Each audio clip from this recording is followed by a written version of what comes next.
Welcome back. Hope you enjoyed the breakout sessions, so much to choose from. And as we said earlier, they are recorded, so you can go back and watch them all and be as the most informed person from the day. But we're here for our final wrap-up session to look back on the day, and I'd like to introduce our panel here. We've got Luke Menzel, CEO of the Energy Efficiency Council, Anne Martinelli, Interim Executive Director of the Australian Sustainable Built Environment Council, and Dr. Kate Wilson, Executive Director of the New South Wales Office of Energy and Climate Change. So, great day. Reflections on what's been discussed today and I guess where we are right now. I'll start with you, Luke. Oh, well, look, I mean, the Energy Efficiency Council works across the economy, so we're working with manufacturers and resources sector and farms, residential housing. It's always delightful to come and hang out with our friends in the commercial property sector and specifically our friends in NABERS because there is such leadership. It is really leading the way in terms of this sustainability journey, supported by that really robust framework that we have with NABERS. And I think there's been a real sense today of appreciation of how much has been achieved. I'm really glad we've had that appreciation moment, Craig, because the thing that I reflect on is how much more there is still to do. Yeah. Right? Can I ask, does it lead to a flow-on effect? So the fact that the building sector, this sector has led the way, does that flow on to residential and other areas, or are they kind of too different that it doesn't necessarily feed on? I think it totally does. And I think one of the themes we've seen today is, what have we learned from the experience of disclosure in the office sector, and how can that be applied both to other parts of the commercial building sector? I know my friend Frankie Muscovich made a really passionate call for expanding commercial building disclosure, and I'd absolutely back that in. But in terms of residential, exactly the same mechanisms exist at that resi level. We're seeing, and I've spent a lot of my time this week talking to people about the energy apocalypse that we're facing in gas and electricity markets. We need to support households through that journey, but it's really hard for them to engage with energy efficiency as a resource because they just don't even know what the performance of their house is because of the lack of that disclosure. Data, I know, totally. It's all about data. You got to know. It drove me utterly mad when we were doing the Fight Planet show. We couldn't find out half the things. Anne, what's been your takeaway from the day? Well, look. One observation really strikes me from early in the day. Davina Rooney in the first session talked about how policy is like an orchestra and that at the moment we're only playing one instrument. We need to be playing all the instruments at once and they need to be in tune. And I think that's sort of really run through the whole day where we've had conversations about how energy efficiency and renewables need to interact in terms of the performance of the building. More and more we're thinking about how we need to think beyond an individual building and how it interacts with the grid and how building performance can make the transition to renewable energy cheaper and faster. We need to also be thinking about the social implications, making sure that nobody's left behind in the energy transition, and the different roles that different state governments play. So we've had some really interesting, state, local and Commonwealth governments play. We had some really interesting discussions about the use of planning schemes and planning provisions as well as building regulations and other incentives and levers, carrots and sticks and tambourines. I think that's sort of a unifying theme. I think that we don't have a lot of time. There are a lot of pieces that all need to fit together, but we're sort of broadly aligned. I think we know what we need to do. We know that we've probably got inertia in the system that we need to address, but timeframes are short and so as Luke said, still plenty to do. Yeah, in terms of that analogy of the orchestra and bringing all these different strands together, I guess, Kate, would government be the conductor in that, or is that the role that they're meant to take in this? What do you think is the role of you have? Conductor, connector, sometimes gap filler. That's a major role for government. The NABERS program, conference like this is great, I think, because just listening to you talk as well, it's a sort of pulse check for where NABERS is going, but also getting a sense of what the ambition out there would be for change in the planning system or in building disclosure, all these other tentacles that we have either ourselves or with our colleagues in government, and helps me and my team actually think, well, yep, there is that real sense out there. We'll go and talk to our planning colleagues and say, what further can we do to think about net zero ambition or embodied emissions decisions as being influenced by the planning system and planning approvals. Electrification, I think we're talking about as well, and that's a huge push. And the whole issue of energy efficiency, I actually spent most of this morning at the Net Zero Emissions and Clean Economy Board, which is a very high-powered board advising our Minister, Minister Keane.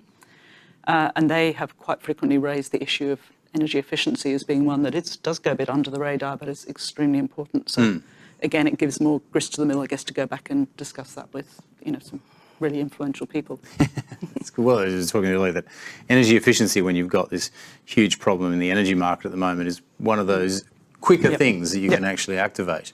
Probably going to be, what, did you say quicker than building a nuclear facility? What do you think? I'm going to back that in. By about a couple of decades. A little bit more cost effective. Yeah. I mean, there's been a lot of talk about mandatory disclosure today, and as I always say when we talk this, it drives me nuts when in the waste space I'm always like, why is there never any rules? Why is there never anything mandatory? And the interesting thing about NABERS is that the mandatory rules have shown to be really effective and have actually been to the benefit of the industries who've got involved in them. I think there's a presumption sometimes that government shouldn't make mandatory rules. I mean, what do we think is we keep saying we're running out of time, we've got to do this quickly.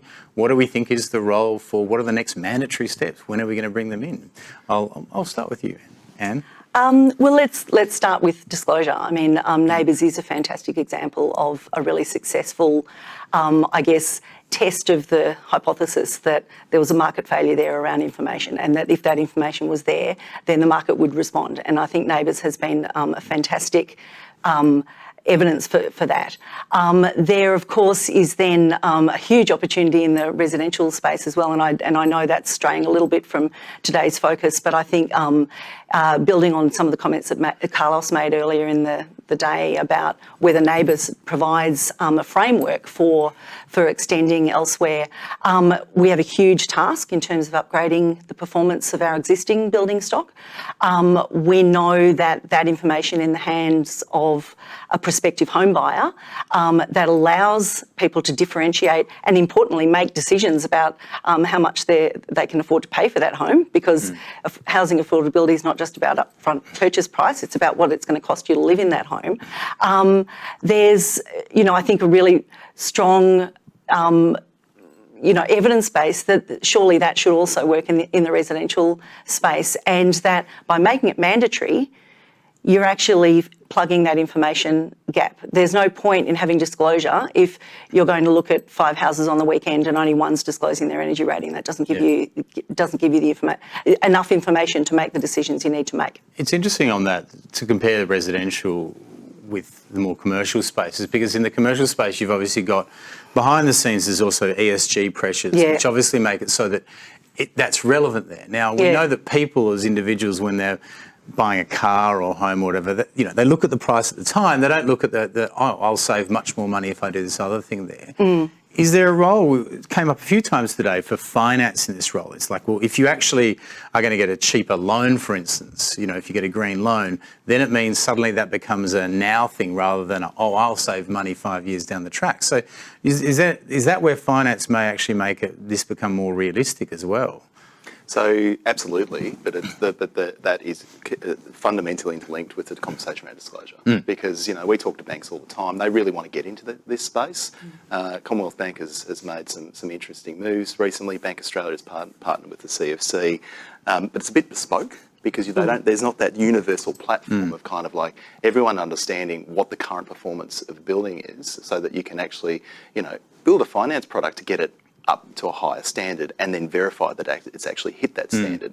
And that's the great benefit of what the Europeans have done in putting in mandatory disclosure in Resi. And they can build policy and they can build finance products around it. So we were talking earlier about KfW Bank in Germany, which plays a similar role as CFC, but plays a much bigger role in the Resi space, and they work with all the retail banks. So when you go in for a mortgage or for a loan to buy a house or to upgrade, do a renovation, they say, well, do you want an energy efficiency package on top of that? Every single bank in Germany is having that conversation, and it's just that, and that's been going for over 15 years. But as you say, you need, at the core of that, you need the mandatory disclosures that everyone trusts. Yep. It's not that every bank comes up with a different one and then every council comes up with a different one. I mean, it's amazing how often when you're talking to people in this area who are trying to do the right thing, it's often the confusion and the lack of trust that stops them from actually taking that. So Kate, in terms of that, mandatory disclosure, are you looking at increasing mandatory disclosure in other areas or making other things mandated?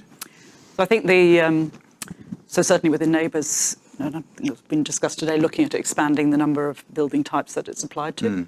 And I think NABERS is a real poster child for the value of mandatory disclosure, and as you said, a standardised, really well accepted, really well trusted benchmark that actually sets that standard. So we often have conversations in all kinds of areas. I was having a conversation, go right off topic, about agriculture yesterday and how you start to set standards for sustainable agriculture.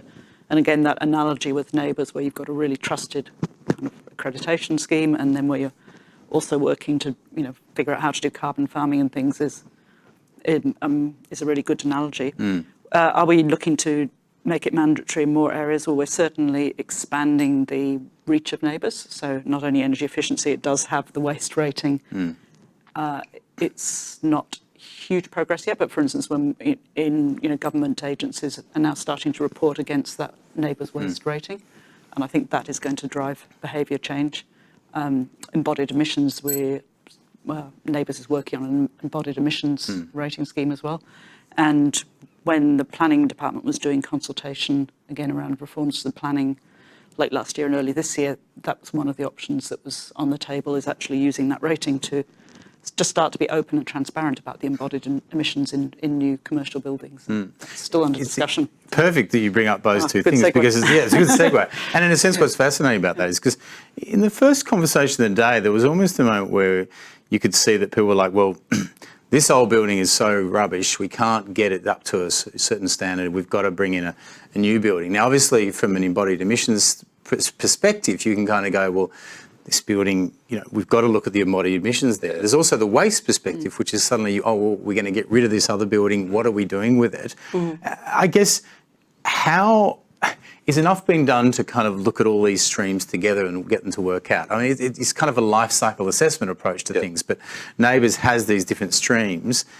Do you think the next kind of challenge is how do we make them all work together and push for the right thing? Totally. So I mentioned earlier we work across the economy, and what I'm really excited with the work that Carlos and the team are doing on that embodied emissions space is it's potentially creating demand for low carbon products, which currently doesn't really exist because there's not that transparent framework for kind of communicating that value to the market. So, that's scope 3 emissions for construction companies, but that's scope 1 emissions for the manufacturers we work with that are on that emissions reduction journey. And so there's a really exciting opportunity to support Aussie manufacturers to lead the world in creating some of these low carbon, zero carbon building products, because we've got a property sector that is at the bleeding edge internationally.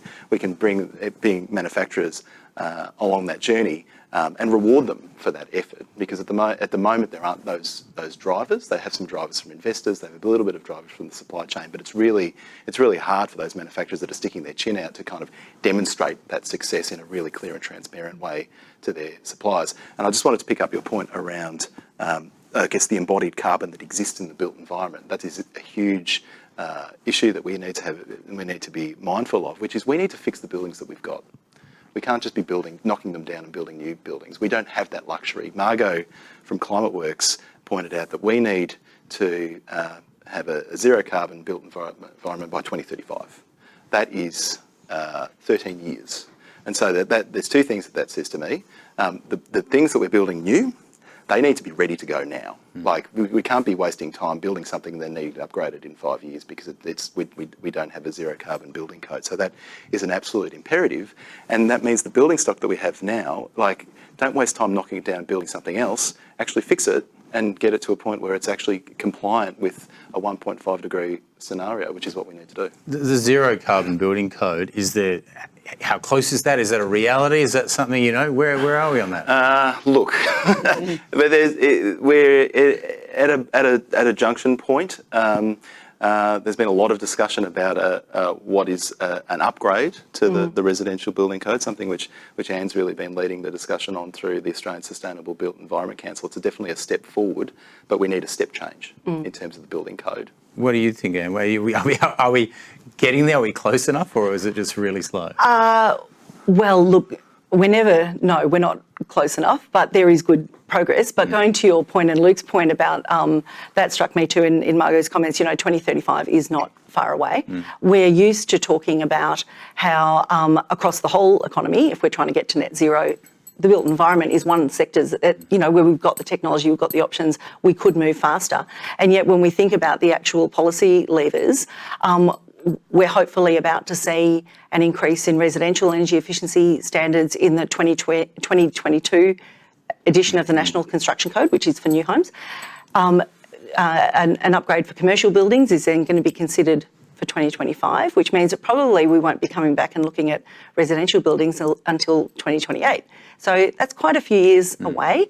And at the same time, we've got to be addressing some of the things that contribute to that inertia that I talked about before around skills development and culture change and supply chain transformation to make sure that if we're creating demand, we've got the supply to meet it. So, there's a whole lot of things we can do and say, look, this is just a no-brainer. We have to do it right now. The actual policy processes that we're traditionally used to using to implement these things, I think probably not fully adjusted to climate emergency timelines yet. Let Kate respond to that. Kate, how do we speed up the policy process? There's a climate emergency, hypothetically speaking. Let's speed up the policy process. I think the tricky thing is 2035 is only 13 years away, but the policy decisions do have to be made now if we're going to actually influence that. Speeding it up is quite difficult. The New South Wales State Infrastructure Strategy was just released, and that does have a chapter on net zero emissions in infrastructure. So that is actually quite significant progress because that starts to give that authorising environment and I think normalise it more into the planning system. And I was just kind of reflecting while you were talking, making long-term policy is always challenging, but we've done it successfully, I think, or are doing it successfully in the renewable energy transition, and we need to move that kind of thinking through to other aspects. And this is just a quick question because I heard earlier on today people talking about net zero buildings and that. Now, there's two very different net zero buildings as far as I'm concerned. There's one where we've encouraged a net zero building code which encourages green steel, which encourages green steel industry within Australia, which encourages jobs, which encourages exports and does all that kind of stuff, and that's real net zero. And there's a net zero building whereby they've bought some offsets, which, as we've seen recently in Professor Andrew McIntosh's discussion of some of the offsets in Australia, might be slightly questionable. They're two very different scenarios, but they have the same term over them. Do you think we're focusing enough on the right path in that way? So I would. Who wants to take that? I'm going to go. Yes. I'll go first, and then we'll hear from Anne. I think that the property sector has a real role to play in demonstrating that it's possible to get to zero operational emissions without offsets. And there's been this theme throughout the day around electrification and getting off gas. And that is something which is eminently achievable for our building sector. We have the technology to do that. Now, there are other sectors of the economy that are going to need those offsets. And we need to, going to your point around some of that recent commentary around, I guess, the credibility of those offsets, we need to get them credible because we're going to need them in certain industrial processes and the like. The offsets are a finite resource. They're a precious resource, and we need them for the parts of the economy that actually will struggle to get to zero carbon. Property sector ain't one of those sectors of the economy. And so, property sector as a leader in this space, the challenge would be, well, you know what? It's about electrification, it's about getting off gas, it's about managing those operational emissions and creating that space in the rest of the economy to go on that longer emissions reduction journey. That's right, but yes, let's go. Keep going. Just to, and I think this is also where the real economic opportunity arises, which is real driver of government policy as well. So we are increasingly investing in processes to make green steel, green cement, again, just this morning was discussing a whole range of new programs that in New South Wales are rolling out, and I know that's happening around the country to establish those industries which create jobs and create substantial income. So I think that's a really sweet spot and tie back into, the demand side in the buildings. And creating the supply side does create this whole kind of industrial ecosystem. And it's nice to be having those discussions now. It feels like we've moved ahead a little bit. I'll give you the last word on this, Anne. Oh, well, probably the simplest thing to say is getting back to your question around a net zero building code. Everything Luke said, we don't want to be using offsets that are going to be in other parts of the economy. At the same time, we don't want massive solar systems on tents, and we want well-performing buildings that interact well with the grid and that contribute to the grid's challenges around security and reliability. And given that we're working in a system now where the electricity system used to provide supply to meet demand, increasingly we need to be shaping demand to meet supply to address the challenges of a renewables powered grid. That's difficult to sort of codify simply within the building code. You're starting to get beyond stuff that deals just with an individual building, and that's where the complexity comes in, where probably be the simplest thing in the world to have a net zero building code, but would it necessarily deliver all of those other benefits? Possibly not. Takes us nicely back to the point about this is a whole orchestra trying to get to work absolutely. together. Thank you so much to my wonderful panel, Luke, Anne and Kate. We're at the end of an amazing conference for 2022, but before we sign off for the day, please welcome back Carlos Flores, Director of NABERS, who will sum up the whole conference. Cheers.